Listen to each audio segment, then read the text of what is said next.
مولاي صل وسلم دائما أبدا على حبيبك خير خلق كلهم.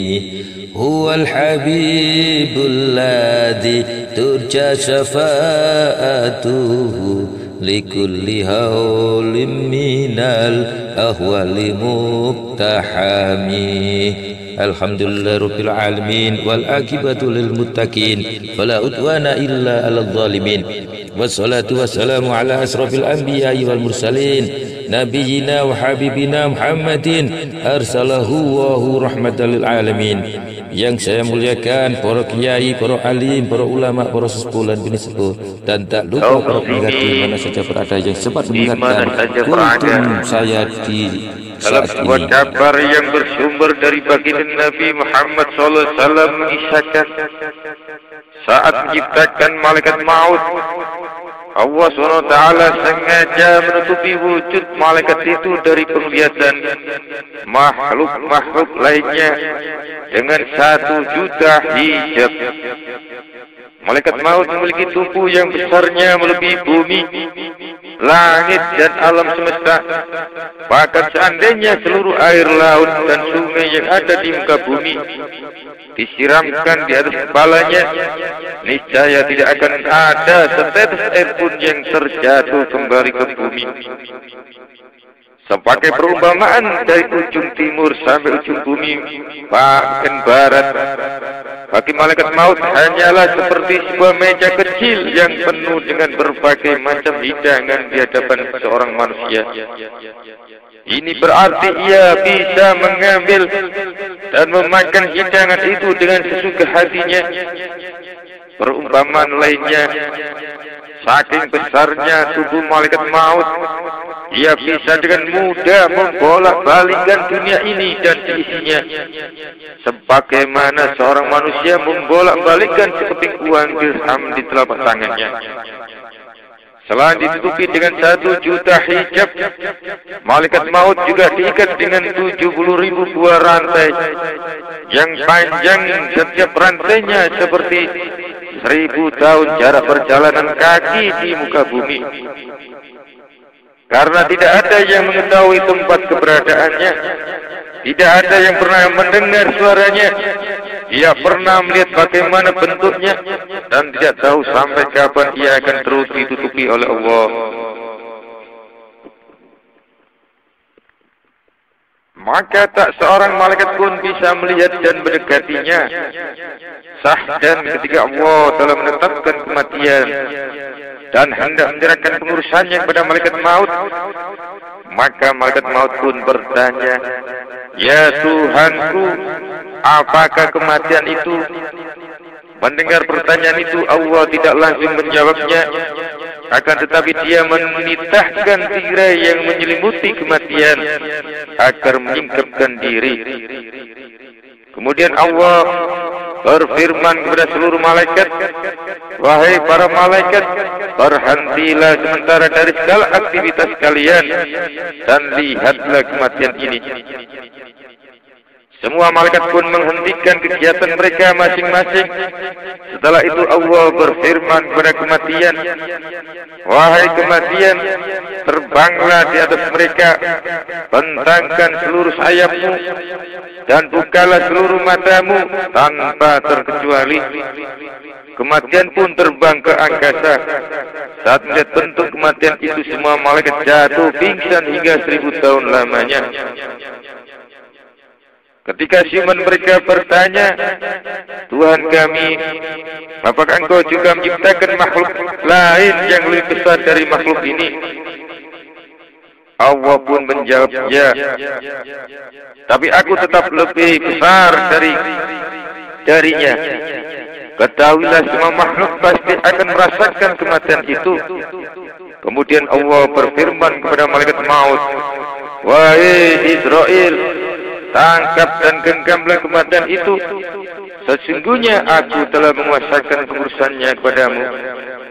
Malaikat Israel pun menjawab, "Wahai Tuanku, dengan kekuatan apa aku mampu menggenggamnya, sedangkan ia lebih besar dariku?"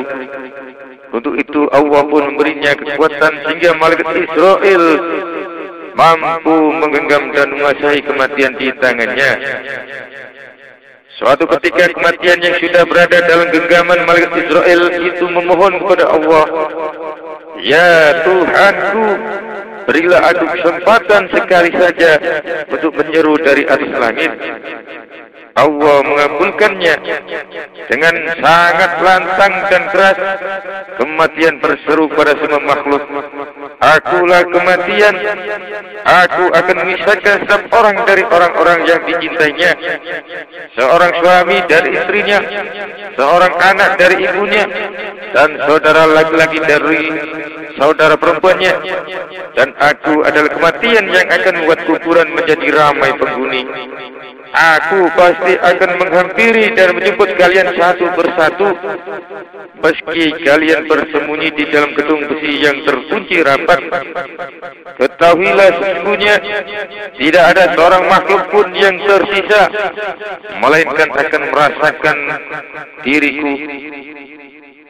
Ketika orang-orang kafir, kaum munafik dan ahli maksiat hendak menjumpai ajal, kematian akan menghampiri mereka bersama beberapa malaikat penyiksa di sebelah kirinya, yang menampakkan dirinya dengan wajah hitam seram, mata melotot tajam, dan pakaian yang mengerikan. Para malaikat penyiksa itu mengawasi dari kejauhan sampai malaikat maut tiba. Setiap kali mendatangi seseorang dari mereka, malaikat maut akan berdiri tepat di depan wajah orang itu dalam bentuk yang sangat menakutkan.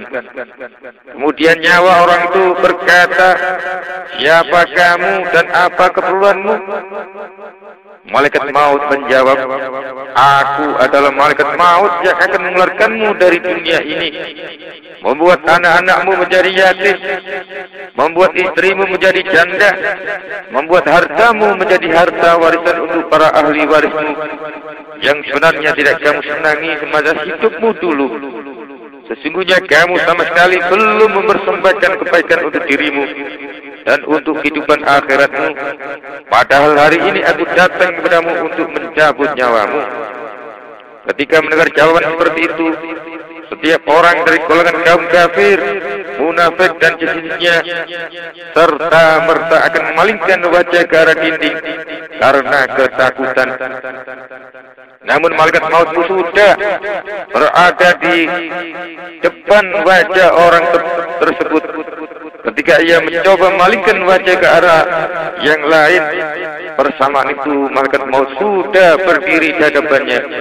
Demikian seterusnya. Kemudian malaikat maut akan berkata kepadanya, "Apakah engkau sama sekali tidak mengenaliku? Ketahuilah aku ini adalah malaikat maut yang dulu pernah mencabut nyawa kedua orang tuamu. Tatkala aku menjemput nyawa mereka, kamu menyaksikannya, tetapi kamu tidak bisa menyelamatkan mereka dariku. Hari ini aku akan mencabut nyawamu di depan anak-anak, sanak kerabat dan handai taulanmu, agar mereka bisa mengambil pelajaran darimu.